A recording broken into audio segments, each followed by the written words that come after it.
बागेश्वर बाबा से मिलने के बाद अक्षरा सिंह कहती हैं कि ये एक संयोग था कि मैं एक कार्यक्रम के उद्घाटन के लिए उसी दिन पटना आई हुई थी और मुझे उसी दिन इस बात की जानकारी हुई कि बागेश्वर बाबा धीरेन्द्र शास्त्री भी पटना में आए हुए हैं।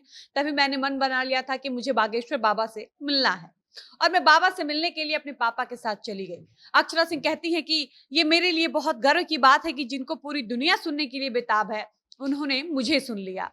अक्षरा कहती है कि जब मैं बागेश्वर बाबा से मिलने अपने पापा के साथ उनके पास पहुंची तो बाबा ने मुझे कहा कि एक भजन सुनाओ। उसके बाद मैंने बागेश्वर बाबा को एक भक्ति भजन सुनाया। मेरा भजन सुनने के बाद बाबा ने मेरे भजन की तारीफ में ताली बजाई, जो मेरे लिए आशीर्वाद स्वरूप था। अक्षरा सिंह कहती हैं कि बागेश्वर बाबा के पास जाने के बाद लगा कि उनके आसपास सकारात्मक ऊर्जा का संचार हो रहा है। बागेश्वर बाबा का ऑरा बहुत बड़ा है, जो उनके चेहरे से झलकता है। उनके पास जाने के बाद एक अद्भुत शक्ति और ऊर्जा मिली है, इसलिए मैं पहले से ज्यादा ऊर्जावान महसूस कर रही हूँ। और अक्षरा सिंह ये सारी बातें बागेश्वर बाबा से मिलने के बाद अपने एक निजी इंटरव्यू में कह रही थी, जहां अक्षरा सिंह के साथ उनके बगल में उनके पापा भी मौजूद थे। अक्षरा सिंह से कहा गया कि बागेश्वर बाबा हिंदू राष्ट्र बनाने की बात किए हैं। उन्होंने मंच से ऐलान किया है कि 13 करोड़ बिहारियों में से अगर 5 करोड़ बिहारी भी अपने माथे पर तिलक लगाकर निकलता है तो समझिए कि हिंदू राष्ट्र हो जाएगा। तो भोजपुरी अभिनेत्री ने कहा कि निश्चित रूप से ऐसा होना चाहिए और एक हिंदू धर्म से होने के नाते मैं भी कल से अपने माथे पर तिलक लगाकर घूमूंगी। भोजपुरी अभिनेत्री अक्षरा सिंह ने बागेश्वर बाबा से मिलने के बाद और कुछ कहा, ये हम आपको आगे की वीडियो में विस्तार से बताएंगे। लेकिन उससे पहले नमस्कार, मेरा नाम है डॉली पांडे, मेरे साथ हैं कैमरामैन विशाल और आप देख रहे हैं झमाझम भोजपुरी। भोजपुरी अभिनेत्री अक्षरा सिंह से जब एक पत्रकार ने पूछा कि आप बागेश्वर बाबा से मिलने गई थी, आप दर्शकों को ये बताइए कि बागेश्वर बाबा में क्या कुछ करिश्मा आपको नजर आया।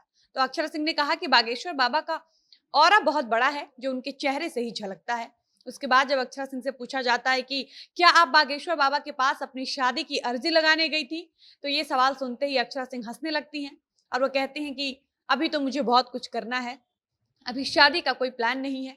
अक्षरा सिंह जब ये सब कह रही थी तो उनके बगल में उनके पापा भी खड़े थे, जहां पत्रकार ने अक्षरा सिंह के पापा से भी बातचीत की और जब अक्षरा के पापा से पूछा गया कि आपका बागेश्वर बाबा से कैसे मिलना हुआ, तो अक्षरा सिंह के पापा ने कहा कि वैसे तो मैं इन चीजों में कम विश्वास रखता हूँ, मेरा पूजा पाठ भक्ति भाव भजन में कुछ विशेष मन नहीं लगता है, लेकिन पता नहीं बागेश्वर बाबा के लिए मुझे क्या आकर्षण आया कि मैंने ही अक्षरा के साथ उनके पास जाने का प्लान बनाया। अक्षरा सिंह के पापा ने कहा कि मैं पटना किसी काम से आया था और जब मुझे पता चला कि बाबा पटना आए हुए हैं तो मैंने ही अक्षरा को फोन किया और अक्षरा उस वक्त अपनी आने वाली नई फिल्म जानू आई लव यू की शूटिंग गोरखपुर में कर रही थी।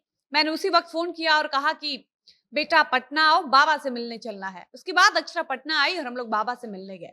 उसके बाद पत्रकार ने पूछा कि अपनी बेटी अक्षरा के लिए रिश्ता आप खुद ढूंढ रहे हैं या बागेश्वर बाबा के पास अपनी बेटी की शादी के लिए आप अर्जी लगाने गए थे। तो इंद्रजीत सिंह यानी अक्षरा के पापा ने जवाब देते हुए कहा कि देखिए, ये हमारे समाज की विडंबना है कि लड़की थोड़ी सी जवान हुई कि लोगों के दिमाग में लड़की की शादी के ख्याल आने लगते हैं। उसके बाद वो एक पुरुष से गठबंधन करा के उसकी शादी करा दी जाती है। उसके बाद लड़की जीवन भर चूल्हा चौका करती है, बच्चे पालती है। अभिनेत्री अक्षरा के पापा ने कहा कि मैंने अक्षरा को लड़की कभी माना ही नहीं है, मैंने अक्षरा को हमेशा एक लड़के की तरह पाला है, इसलिए मैं चाहता हूं कि अक्षरा अभी और मेहनत करे, आगे बढ़े, अपनी मंजिल की ओर ऐसे ही बढ़ते रहें। यानी अक्षरा सिंह और उनके पापा के अनुसार अभी अक्षरा सिंह की शादी का कोई प्लान नहीं है और ना ही अक्षरा सिंह इन दिनों किसी को डेट कर रही है। बाकी पत्रकार ने अक्षरा के पापा से कहा कि आपकी बेटी को लोग शेरनी कहते हैं, ये सुनकर आपको कैसा लगता है।